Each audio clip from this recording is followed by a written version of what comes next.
வணக்கம் அன்பு நண்பர்களே, நட்சத்திர கணக்கு நிகழ்ச்சியில் உங்களை காலையில் சந்திப்பதில் மற்றற்ற மகிழ்ச்சி அடைகிறேன்.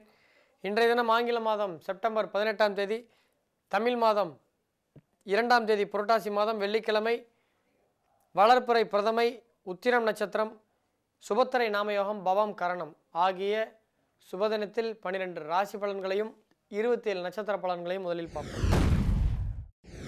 இன்றைய தினம் மேஷராசியை பொறுத்தவரை உங்களுக்கு சக போட்டியாளர்கள், சக பணியாளர்கள், எதிரிகளால் சின்ன சின்ன தொந்தரவுகள் இருக்கத்தான் செய்யும். நீங்கள் ஜாக்கிரதையாக நிதானமாக செயல்பட வேண்டும். அஸ்வினியில் பிறந்தவர்களுக்கு பணவரவு இன்று அதிகரிக்கும். பரணியில் பிறந்தவர்களுக்கு எதிரிகளால் சின்ன சின்ன தொல்லைகள் இன்று உண்டாகும். கிருத்திகை நட்சத்திரத்தில் பிறந்தவர்களுக்கு பூர்வீக சொத்திலிருந்து உங்களுக்கு உரிய பாகம் வரும். ரிஷபராசியை பொறுத்தவரை இன்றைய தினம் உங்களுக்கு திடீரென்று யாருக்கேனும் ஒருத்தருக்கு மருத்துவ செலவுகள் ஏற்படுவதற்கான வாய்ப்புகள் உண்டு. கிருத்திகையில் பிறந்தவர்களுக்கு பூர்வீக உறவினர்கள் மூலமாக சந்தோஷங்கள் நடக்கும். ரோகிணியில் பிறந்தவர்களுக்கு மருத்துவ செலவுகள் குடும்பத்தில் யாருக்கேனும் ஒருத்தர்களுக்கு நடைபெறுவதற்கான வாய்ப்புகள் உண்டு.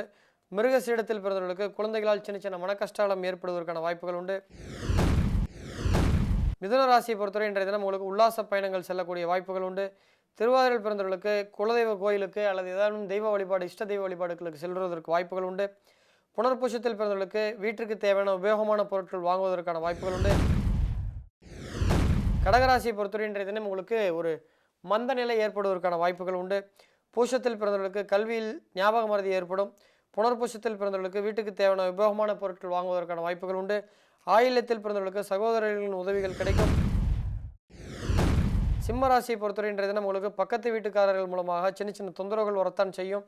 நீங்கள் மிகுந்த கவனத்துடன் எச்சரிக்கையாக இருக்க வேண்டும். மகத்தில் பிறந்தவர்களுக்கு குடும்பத்தில் சந்தோஷம் அதிகரிக்கும். பூரம் நட்சத்திரத்தில் பிறந்தவர்களுக்கு பக்கத்து வீட்டுக்காரர்களுடன் சண்டை சச்சரவுகள் ஏற்படும். உத்திரத்தில் பிறந்தவர்களுக்கு பேசும் வார்த்தைகளில் சிறிது கவனம் தேவை. கன்னியாராசியை பொறுத்த வரைக்கும் பணவரவு இன்று உங்களுக்கு அதிகரிக்கும். சித்திரையில் பிறந்தவர்களுக்கு சிந்தனைகளில் குழப்பம் உண்டாவதற்கான வாய்ப்புகள் உண்டு. உத்திரத்தில் பிறந்தவர்களுக்கு பேசும் வார்த்தைகளில் மிகுந்த கவனமாக இருக்க வேண்டும். துலாம் ராசினரை பொறுத்தவரை இன்றைய தினம் செல்வச் சேர்க்கை உங்களுக்கு அதிகரிக்கும். சித்திரையில் பிறந்தவர்களுக்கு சிந்தனையில் சின்ன சின்ன குழப்பங்கள் உண்டாகும். சுவாதியில் பிறந்தவர்களுக்கு செலவுகள் அதிகரிக்கும். விசாகத்தில் பிறந்தவர்களுக்கு வங்கி சேமிப்பு அதிகரிக்கும். விருச்சிகராசினரை பொறுத்த வரைக்கும் இன்றைய வீட்டில் பெரியோர்களுடன் சண்டை சச்சரவுகள் ஏற்படுவதற்கான வாய்ப்புகள் உண்டு. பெரியோர்களுடன் சண்டை சச்சரவுகள் பிரச்சனைகள் வேண்டாம். கேட்டையில் பிறந்தவர்களுக்கு எண்ணியவை யாவும் எளிதில் நிறைவேறும். தனுசு ராசியை பொறுத்தவரை இன்றைய தினம் உங்களுக்கு காரிய தடை, சின்ன சின்ன காரியங்கள் ஏற்பட்டு அது தடைக்கு பிறகு வெற்றிகள் அடையும். மூலத்தில் பிறந்தவர்களுக்கு உத்தியோகத்தில் மேன்மை உண்டாகும். உயரதிகாரிகளோட நல்ல பாராட்டுகளும் அங்கீகாரமும் உங்களுக்கு இன்று கிடைக்கும். உத்திராடத்தில் பிறந்தவர்களுக்கு உடலில் மந்தத்தன்மையும் மதமதப்பும் இன்று ஏற்படும். மகர ராசியை பொறுத்த வரைக்கும் தந்தைகள் மூலமாக நல்ல ஆதாயங்களும் தாய் மூலமாக நல்ல அன்புகளும் இன்று கிடைப்பதற்கான வாய்ப்புகள் உண்டு. உத்திராடத்தில் பிறந்தவர்களுக்கு இன்று உடல்நலத்தில் ஏதேனும் கவனக்குறைவு காரணமாக காய்ச்சல், ஜலதோஷம் இது போன்ற ஓரிரு நாட்களில் சரியாகக்கூடிய பிரச்சனைகள் ஏற்படுவதற்கான வாய்ப்புகள் உண்டு. திருவோணத்தில் பிறந்தவர்களுக்கு தந்தையின் மூலமாக சின்ன சின்ன பண கஷ்டங்கள் ஏற்படுவதற்கான வாய்ப்புகள் உண்டு. கும்பராசியை பொறுத்த வரைக்கும் இன்று தேவையில்லாத ஒரு பயம் ஏற்படும். மனது சஞ்சலப்பட்டுக்கிட்டே இருக்கும். குறிப்பாக அவிட்டத்தில் பிறந்தவர்களுக்கு உயரதிகாரிகளுக்கு இடம் இருந்து ஏதாவது தொந்தரவுகள் வருமா என்ற பயங்கள் இருக்கும்.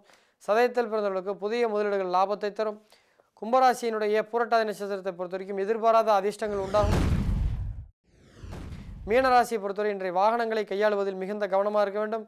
வாகனங்களில் சிறு பிழை ஏற்பட்டு அது வாகனம் ஓட்டும் பொழுது ஏதாவது சிராய்ப்பு, உரைப்பு அல்லது வழியில் பாதியில் நிற்கிறது போன்ற பிரச்சனைகள் ஏற்படுவதற்கான வாய்ப்புகள் உண்டு. ரேவதியில் பிறந்தவர்களுக்கு மனைவியின் உதவியால் எல்லா பிரச்சனைகளும் தீர்க்கமாக சரியாகும்.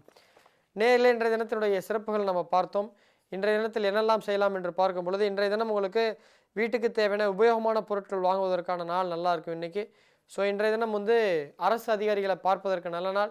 ஸோ இன்றைய தினத்தினுடைய சிறப்புகள் என்னென்னு பார்க்கும் பொழுது இன்று ஆஸ்வீன சுத்த பிரதமை. இன்று சந்திரமானப்படி ஆஸ்வீன மாதத்தினுடைய முதல் நாள். ஸோ இன்று ஆஸ்வீன சுத்தம்னு சொல்லக்கூடிய ஆஸ்வீனம் என்றால் புரட்டாசி மாதத்தினுடைய சுக்லபட்ச வளர்ப்பிறை என்பது ஆரம்பிக்கிறது. ஸோ இன்றைய தினம் யாக நெருப்பு வீட்டில் ஔபாசனம் பண்ணுவது சிறப்பை தரும். அதே மாதிரி என்று சொல்லக்கூடிய பசுமாடுகளை கோயிலில் தானம் கொடுக்க இன்று சிறப்பான நாள். ஸோ இன்று கோயில்களில் பசுமாடு தானம் பண்ணிங்கன்னா நவகிரக பூஜை செய்ததற்கு என்ன விதமான பலன்கள் கிடைக்குமோ அதே பலன்கள் கிடைக்கும்.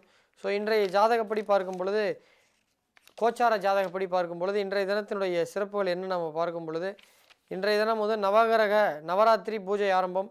நவராத்திரி பூஜை என்பது 9 நாட்களுக்கு இரவில் செய்யக்கூடிய பூஜையாகும். பொதுவாக நவராத்திரி பூஜை வருடத்திற்கு 4 முறை கொண்டாடப்படும்.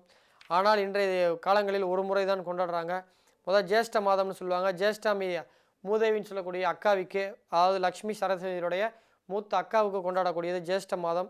ஸோ அடுத்து பாத்பரத மாதம், அடுத்து வரக்கூடிய ஷியாமள நவராத்திரி, அடுத்து வரக்கூடிய வசந்த நவராத்திரி. ஆனால் இன்று வந்து வருடத்திற்கு இந்த மாதத்தில் புரட்டாசி மாதம் கொண்டாடக்கூடிய நவராத்திரி மட்டும்தான் பெருசாக பேசுகிறாங்க. ஸோ இன்று கொலு வைத்து படைப்பதற்கான நல்ல நாள். நேர்களே, இன்றைய தினத்துடைய சிறப்புகள்லாம் நம்ம பார்த்தாச்சு. இன்றைய தினத்துடைய கேள்வியாளர்களையும் இன்றைய தினத்துடைய சிறப்பு விசேஷங்களையும் தொடர்ந்து பார்ப்போம். நேர்களே, இன்றைய முதல் கேள்வியாளர் வந்து சரவணன் வி. ஸோ தேனிலேருந்து அனுப்பிச்சிருக்காரு. 26 நவம்பர் 1998 பிறந்திருக்காரு. 6:32 பிறந்திருக்காரு. பெரியகுளம் தேனியில் பிறந்திருக்காரு. எனக்கு பொலிட்டிக்கல் லைஃப் இருக்குமான்னு கேட்குறீங்க. அதே மாதிரி பிஸ்னஸ் லைஃப் எப்படி இருக்குன்னு கேட்குறீங்க. நல்லா இருந்தால் எந்த மாதிரியான பிஸ்னஸ் செட் ஆகும், எந்த மாதிரியான ஜாப் செட் ஆகுன்றீங்க. ஒரு முடிவுக்கு வாங்க. அரசியலும் கேட்குறீங்க, வேலையும் கேட்குறீங்க, பிஸ்னஸும் கேட்குறீங்க, வெளிநாடும் கேட்குறீங்க. ஏதாவது ஒரு வந்து ஸ்ட்ராங்காக ஏதாவது ஒரு டிசிஷனில் இருங்க. உங்கள் ஜாதத்தில் அரசியல் கண்டிப்பாக செட் ஆகாதுங்க. லக்கணத்தில் சூரியன் புதன், ஸோ அன்ஃபிட்டு. ஸோ அரசியல் செட் ஆகாது. லைஃப் 2026க்கு பிறகு பொருளாதாரத்தில் வேகமாக டெவலப் ஆவீங்க. எந்த மாதிரி ஜாப் செட் ஆகுன்றீங்க. உங்களுக்கு சனி வந்து மேஷத்தில் இருக்குது. ஸோ வந்து இரும்பு சம்மந்தப்பட்ட எந்திரம் சம்மந்தப்பட்ட ஜாப் செட் ஆகும். அது சம்மந்தப்பட்ட படிப்பு தான் நீங்கள் படிச்சிருக்கிறதுக்கு வாய்ப்பு இருக்குது. அதே மாதிரி எதிர்காலம் 2020க்கு மேலே எப்படி இருக்குன்றீங்க. 2020 ஓஹோன்னு போயிடுச்சு. இனி வர ஒரு 3 வருஷம் இப்படி தான் இருக்கும் ஆவரேஜாக. 2023 பிறகு நல்லாயிருக்கும். அடுத்த கேள்வியாளரை சந்திப்போம். நேர்களே, என்ற இரண்டாவது கேள்வியாளர் பெயர் சபரிராம்.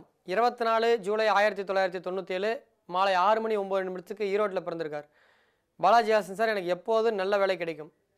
2021 மார்ச்சுக்கு +−2 மாதத்தில் வேலை கிடைக்கும். இப்போ இருந்தே தீவிரமாக தேடுங்க.